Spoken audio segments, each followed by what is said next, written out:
खबर रीवा जिले के मऊगंज से, जहां विधायक प्रदीप पटेल ने विकास यात्रा के दौरान कहा कि एक समय था जब घर में बेटी होती थी तो माता पिता के चेहरे लटक जाते थे। कई लोग कोख में ही बेटियों की हत्या करवा देते थे। लेकिन जब से सूबे में भाजपा की सरकार आई है और सूबे के मुखिया शिवराज सिंह चौहान बने, उन्होंने लाडली लक्ष्मी योजना लागू कर बेटियों को बचाने का पुण्य काम किया। अब हालत यह है कि लोग बेटी के जन्म पर बराहों का कार्यक्रम करने लगे हैं। शुक्रवार को विकास यात्रा के दौरान उन्होंने उक्त बातें कही। वहीं विकास यात्रा चंदेह पंचायत में शुरू हुई, जहां पुष्प वर्षा कर विधायक ने अगवानी की। कार्यक्रम की शुरुआत कन्या पूजन से हुई। विधायक ने सभी पंचायतों के वरिष्ठ नागरिकों को माला पहनाकर साल श्रीफल से सम्मानित किया। विकास यात्रा हरदिहाई चौराहा, खैरा नंबर 3, धर्मपुरा, रामकुड़वा और देवरा पहुंची। प्रदीप पटेल ने कांग्रेस को कोसते हुए कहा कि आजादी के बाद से 6 दशक तक इस पार्टी ने राज किया और गरीबों के लिए कोई योजना नहीं बनाई। उन्होंने कहा कि बघेली में कहावत है, सूपा बोले तो बोले, चलनी बोले जिसमें छेद ही छेद। कांग्रेस कुछ करती नहीं और भाजपा जन कल्याण और विकास करती तो उसे करने नहीं देती। विधायक ने कहा केंद्र और प्रदेश में सरकार आवास बनवा रही है, गरीबों को सिलेंडर दे रही है, सड़कों का जाल बिछाया जा रहा है। लाडली बहना योजना ने हर महिला को हर माह अब 1000 रुपए मिलेंगे। कांग्रेस के इस तरह से कोई काम नहीं हुआ। चौहाना में सभा के बीच सचिव राजमन साकेत शराब पीकर पहुंच गया। उसे विधायक ने पुलिस बुलाकर थाने भिजवा दिया। सचिव का मेडिकल भी कराया गया। ग्रामीणों ने बताया कि सचिव नशे का आदी है, वह सुबह से ही शराब पी लेता है। इस मौके पर रोजगार सहायक छोटेलाल विश्वकर्मा के बीच सभा में विधायक ने आग्रह पर गुटखा छोड़ने का ऐलान किया। विधायक प्रदीप पटेल ने हरदियाई में चबूतरा का भूमि पूजन किया, जबकि चौहाना पंचायत में सामुदायिक स्वच्छता परिसर का लोकार्पण भी किया।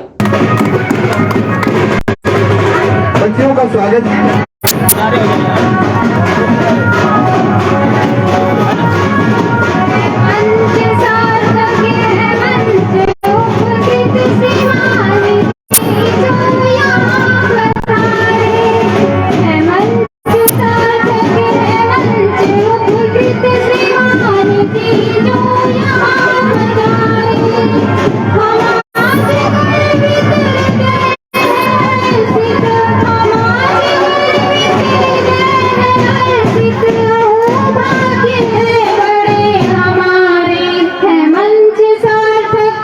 करके हम निकले हैं सही अधिकारियों के साथ कौन क्या करेगा। और मऊगंज आ रहे हैं, आपको सबको पता है कि नहीं पता है, चल गई जानकारी। मऊगंज में 4 तारीख को माननीय मुख्यमंत्री जी आ रहे हैं, तो उसकी तैयारी के कारण हम आज थोड़ा सा विलंब से आए हैं और सुबह से वहां बैठक चल रही है और इसलिए थोड़ा जल्दी भी रहेगा। मैं फिर भी अपनी पूरी बात आपको कहूंगा।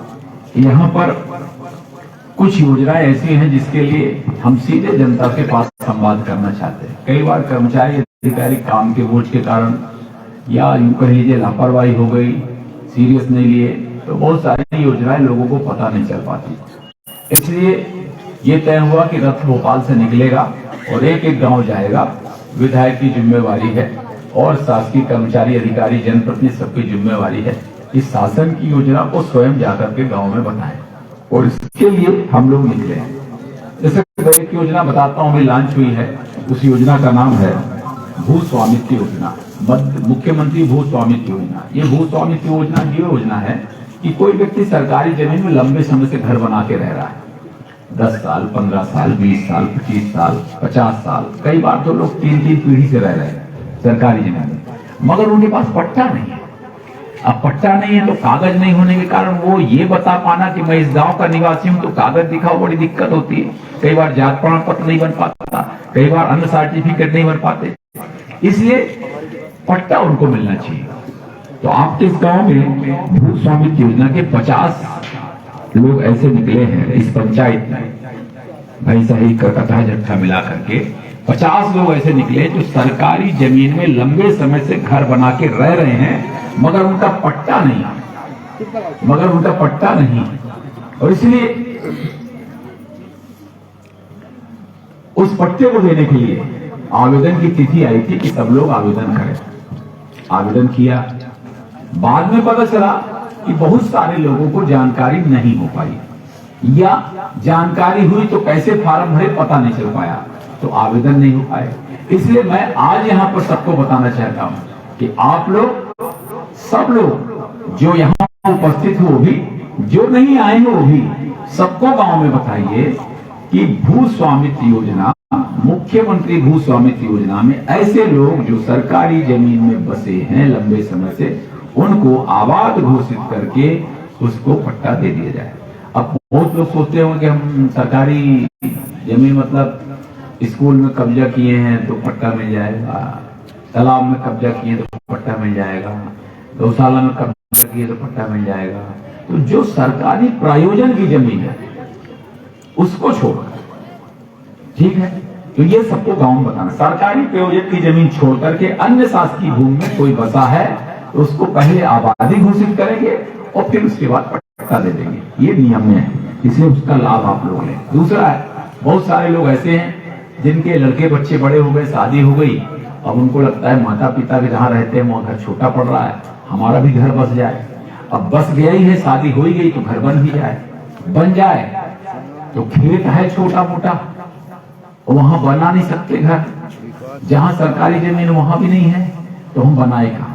तो एक आवेदन कर सकते हैं मुख्यमंत्री आवासीय भू अधिकार योजना।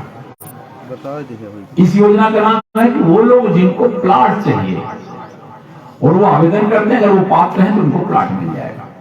आपके इस गांव में सरकारी जमीन है कि नहीं? कौन है पटवारी?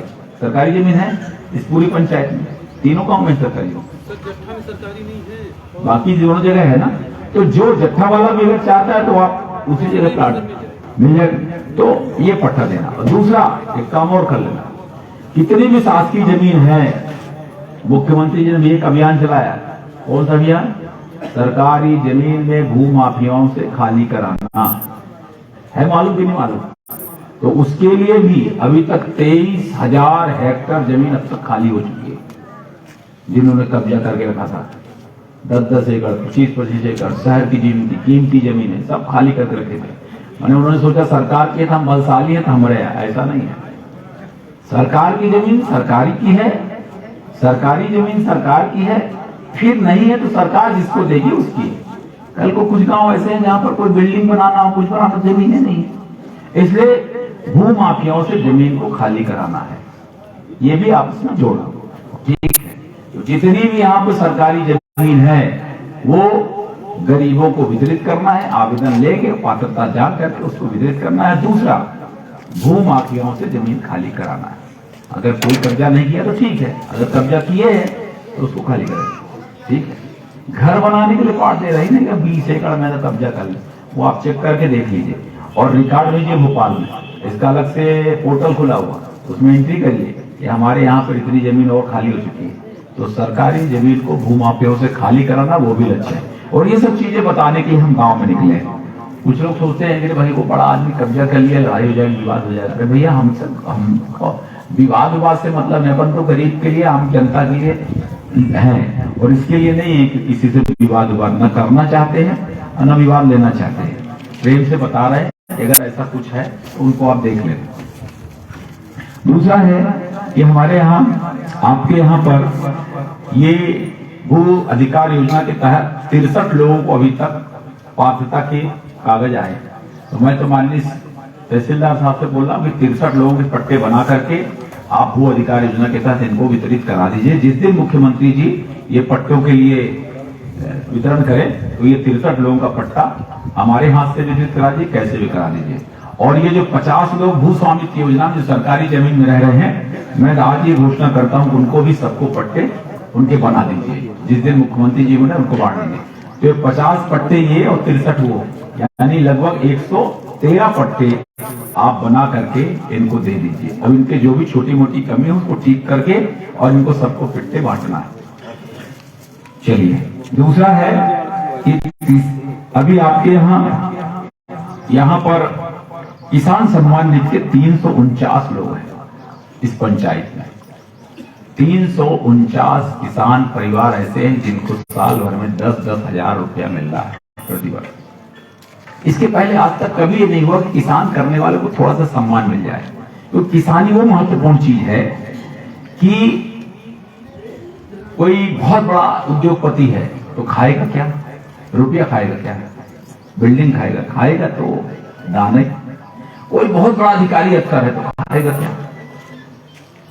दुनिया का कोई भी आदमी कितना भी आगे बढ़ जाए, मगर किसान का दाना बिना खाए वो जीवित नहीं रह सकता, उसका शरीर काम नहीं करेगा, न दिमाग काम करेगा, न आंखी कान नाक शरीर कुछ काम नहीं करेगा। इसलिए किसान वो व्यक्ति है कि उसके उपज का जो उपज करता है वो दुनिया को चाहिए, दुनिया का किसान को नहीं चाहिए। इसलिए प्रधानमंत्री मोदी जी ने, शिवराज जी ने तय किया कि किसान का उत्पादन दुनिया को चाहिए, दुनिया का उत्पादन किसी को चाहिए कि नहीं चाहिए वो जरूरी नहीं है, किसान को सम्मान निधि देनी चाहिए।